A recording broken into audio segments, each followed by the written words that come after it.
Hey, what is up and welcome back to S2H. This is a review on Boat Basshead 102, which is around 400 Indian rupees. 400 is the minimum you should have to buy a decent pair. So I went with Boat, which is like the best around the price range. Not to forget about its Punchy Base.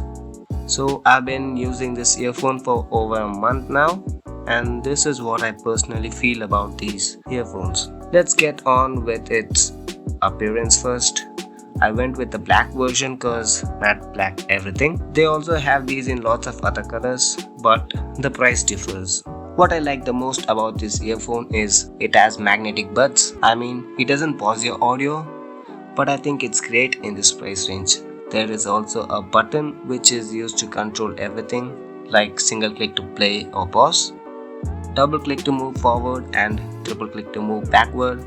It is the same in the other earphones, and I like that. The 3.5mm jack is angled and is also gold plated, which is great and should last long. Okay, so let me talk about the things I don't like with this earphone. The earbuds provided with this earphone at times doesn't stay in your ears. They easily tend to fall off if you jog or run. But the earbuds themselves provide a bit of noise cancellation, so that is that.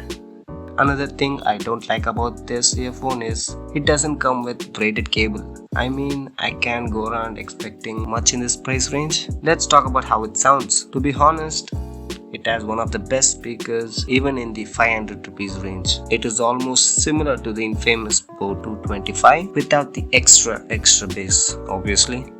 Don't mistake it, it still has very good bass.